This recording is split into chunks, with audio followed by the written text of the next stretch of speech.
Bienvenidos, soy Bastián Goethe y esto es Interpretando la Historia.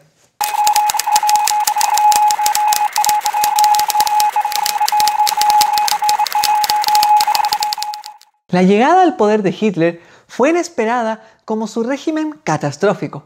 En este episodio analizaremos cómo Hitler se convirtió en Führer.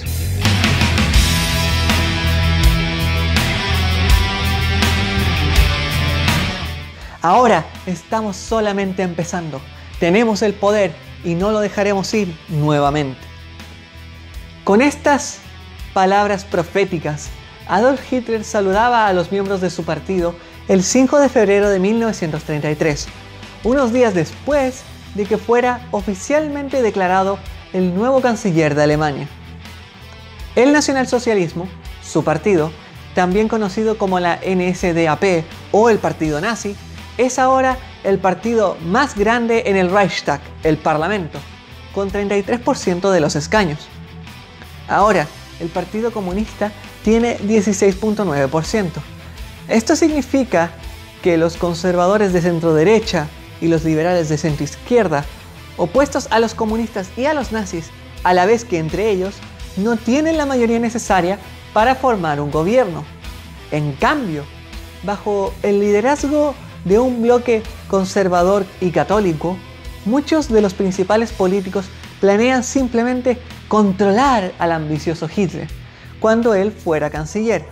Pero Hitler estaba determinado. Su meta era obtener nada más que poder absoluto.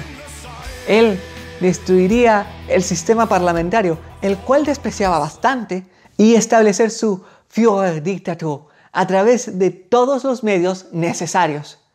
Planeando para alzarse entre los otros, Hitler tenía que ganarse la confianza del público general, grandes intereses privados y los poderosos elementos del gobierno y los militares primero. Su primer discurso como canciller del Reich rodeaba los temas que él incansablemente había hablado desde el comienzo de su carrera política en las tabernas de Múnich tras la Primera Guerra Mundial. Pero Hitler había perfeccionado el arte de los discursos públicos y sabía cómo trabajar una multitud, cómo pintar imágenes en la mente de sus seguidores.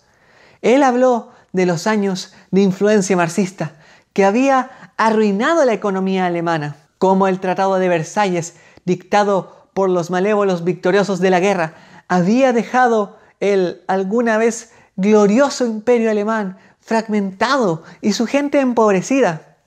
Y como los auditores se sentían más emocionados, Hitler prometió que él destruiría el marxismo con fuego y espada, liberar a Alemania de la envenenante lucha de clases.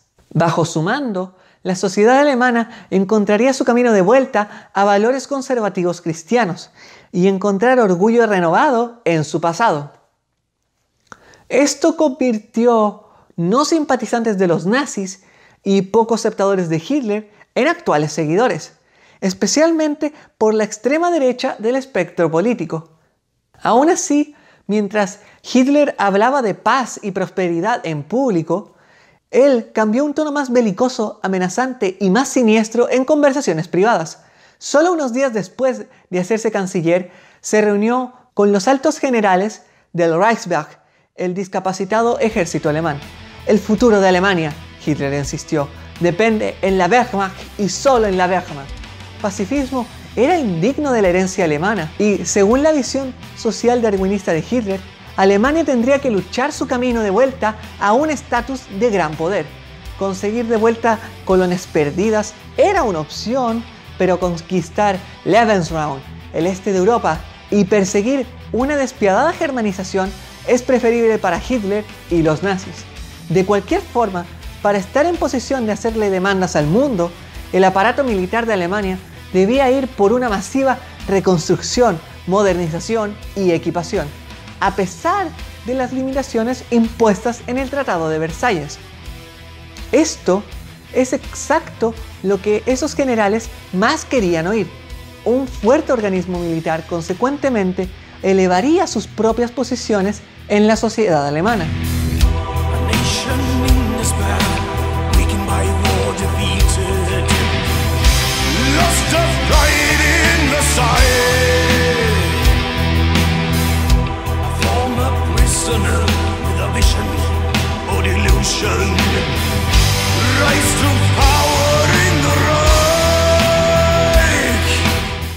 el siguiente paso. Hitler se reunió con otro poderoso grupo, los industriales. Muchos accionistas de las grandes compañías como IG Farben o Krupp estaban desconfiados de Hitler y su partido, especialmente la palabra socialista en el Partido Nacional Socialista. Eso tenía a muchos preocupados de que cambios económicos radicales que negativamente los afecten estaban en el horizonte.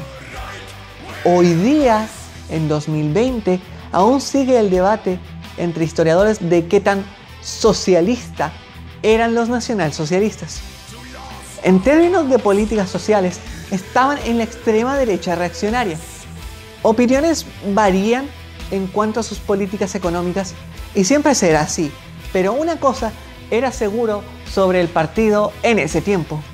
La NSDAP estaba en quiebra. Campañas para la reelección son caras y el estilo lujoso de los nazis, con todo el uniforme, pancartas y desfiles, era un verdadero succionador de fondos. Hitler convenció a los industriales de que socialismo era en realidad un término sumamente flexible y que sus poderosas posiciones estarían intocables bajo su gobierno. En cambio, habrían muchos nuevos contratos para ellos de la industria armamentística.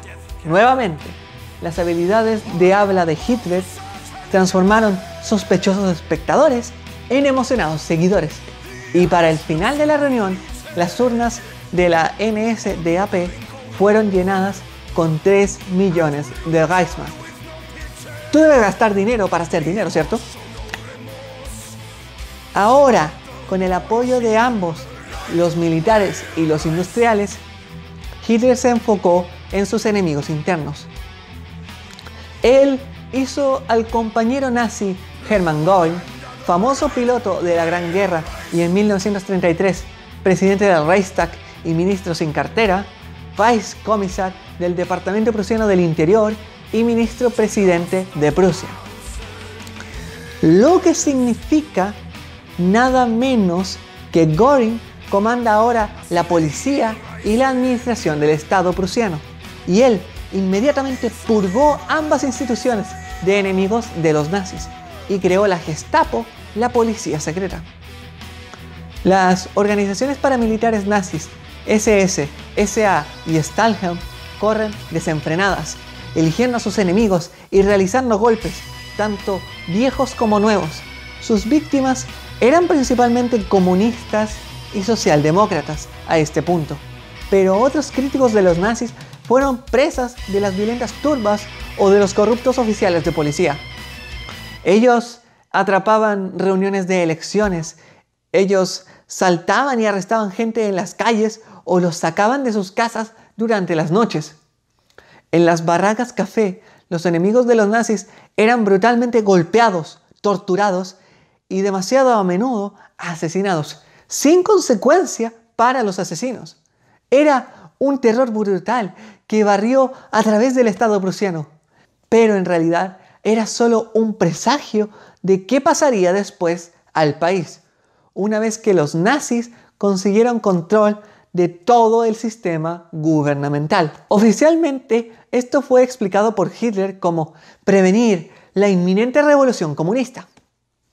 Eso, de hecho, era creído por grandes porciones del público, porque el peligro de la amenaza comunista, el miedo rojo, había sido impulsado por políticos de todo el espectro desde la Primera Guerra Mundial. La quema del Reichstag, el incendio del edificio del Parlamento alemán el 27 de febrero fue un catalizador para que escalara aún más la violencia. Hasta el día de hoy existen algunos que creen que los nazis estaban detrás del ataque en el Reichstag, aunque no existe evidencia directa de esto, y en sus diarios Joseph Goebbels, propagandista nazi y en febrero de 1933 pronto a ser ministro de propaganda, da ninguna pista sobre ello. Pero el singular comunista alemán capturado en la escena le dio a Hitler la oportunidad de empujar la primera de muchas leyes de emergencia a través del Parlamento.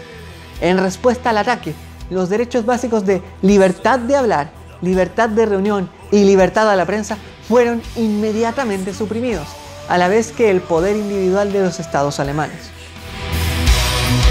We're building an army, make the nation proud, disregarding the treaty, secret plans for Lebensraum, stop the Holocaust, the Reich will rise. El terror ahora se esparcía a nivel nacional, mientras la Gleichschaltung, cooptación de los ministerios del interior bajo gobierno nazi, tomó efecto durante estas leyes de emergencia. Poco a poco, las posiciones en los gobiernos de las ciudades y estados alemanes eran usados por miembros del partido nazi. Toda la policía y fuerzas de seguridad eran para mediados de 1934, estaban bajo el control directo de las SS Schutzstaffel y su líder Heinrich Himmler. Himmler encomienda a Theodor Eicke para dirigir los campos Dachau, y Eicke procede a formalizar lo que había sido un espontáneamente creado sistema de campos de concentración. Una atmósfera de violencia y miedo se apoderaba de cada ciudad alemana en esos días, y todos sabían que la gente podía solamente desaparecer y encontrarse en los laboratorios de violencia. Eso es lo que el historiador alemán Volker Ulrich llamó Dachau en esos días. Entre esas personas que desaparecieron eran los judíos, los villanos principales en la perspectiva global de Hitler. Ahora, la llegada al poder de Hitler gatilló algunas reacciones negativas en el extranjero. Así que los nazis afirmaron, sin evidencia, que esto es porque los judíos están relatando historias falsas de atrocidades cometidas en Alemania. En respuesta por los crímenes ficticios, el 1 de abril de 1933, los nazis llamaron por un boicot a nivel nacional de las tiendas, médicos y abogados judíos. Aunque el boicot ganó poca atención y únicamente duró por un día, los judíos eran oficialmente enemigos del Estado, y la discriminación legal en contra de los judíos fue prontamente seguida por violencia física. Esto fue bastante impopular en grandes segmentos del público general, pero no había una resistencia sustancial entre las personas tampoco, solo apatía. El terror había hecho su trabajo y la gente estaba aterrorizada, y la violencia y discriminación en contra de los judíos solo crecía año tras año, hasta la matanza de Kristallnacht de 1938, cuando los judíos eran asesinados o enviados a los campos por los miles, sus sinagogas quemadas, sus casas, habitaciones para rezar y cementerios destruidos. Comenzando noviembre de 1938, son encarcelados solamente por ser judíos. De vuelta en 1933, el 1 de mayo, el Partido Nacional Socialista celebra el Tag der Arbeit, Día del Trabajo, como una festividad oficial con desfiles gigantes y cientos de miles de trabajadores escuchando los discursos de Hitler en la radio. Él había prometido reducir el alto porcentaje de desempleo con gigantes proyectos de construcción, como la Autobahn, soluciones a bastante corto plazo de seguro, pero la idea funcionó y la tradicionalmente inclinada a la izquierda de los trabajadores puso su confianza en Hitler. Al día siguiente, la última verdadera amenaza para el régimen nazi, que podría haber unido grandes partes de la sociedad, las uniones, aceptaron su disolución sin pelear. En cambio, la NSDAP había ganado más de 2 millones de seguidores en solo esos 3 meses de 1933, y los nazis habían exitosamente destruido cualquier oposición a su régimen. Cualquiera que pensó que Hitler podía ser controlado, cualquiera que pensó que los nazis no ganarían real poder, y cualquiera que había dudado en organizar una resistencia coordinada en contra de la violencia, ahora se rindió impotente. Los nazis habían tomado control sobre cada institución vital en Alemania y no estaban dispuestos a soltar ese poder. La esvástica volaba al lado de los colores nacionales y después los reemplazarían como la bandera del Reich alemán. Desde los primeros momentos, Hitler no solo estaba determinado en obtener poder absoluto, pero él ahora estaba completamente abierto sobre sus planes. Sus ambiciones, declaradas en su libro Mein Kampf, eran de ninguna forma un secreto, pero casi todos habían subestimado la crueldad del oficialmente cabo de Austria. Un partido, una creencia, una convicción, como Goebbels dictaba. Todos los otros partidos deben ser erradicados. Solo el partido nazi debe quedar.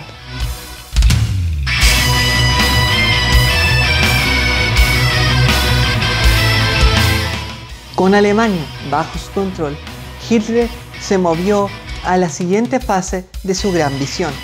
Su mirada vagaba hacia afuera, cruzando las fronteras dibujadas en 1919.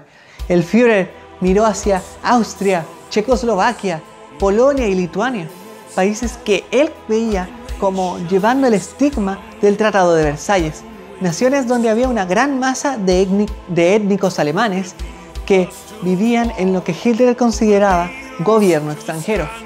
Revertir o romper ese tratado era el siguiente paso en los planes de Hitler, pero eso tomaría tiempo para preparar, y hasta entonces él debía confiar en tácticas de cebo y cambio. Deshonestidad era su arma de elección para probar la debilidad y la sencillez de los poderes europeos. Mientras la Wehrmacht se preparaba y reconstruía bajo la esvástica, los planes del Führer para la expansión del Tercer Reich se colocaban en movimiento. Hitler estaba creciendo, listo para apostar el futuro de Alemania en una apuesta todo o nada. No habría un 1918 nuevamente. Alemania volvería a la gloria o perecería. No man, no land. Espero que el video les haya gustado, pero recalco que deben tener cuidado porque este es un tópico muy sensible para mucha gente. Pero mi enfoque acá siempre es preservar la historia. Espero que les haya gustado el video. No se olviden de suscribirse y darle me gusta. Compártenos en tus redes sociales para que tus amigos aprendan algo nuevo de historia. Esto ha sido todo por esta semana. Un saludo y nos vemos en el próximo episodio.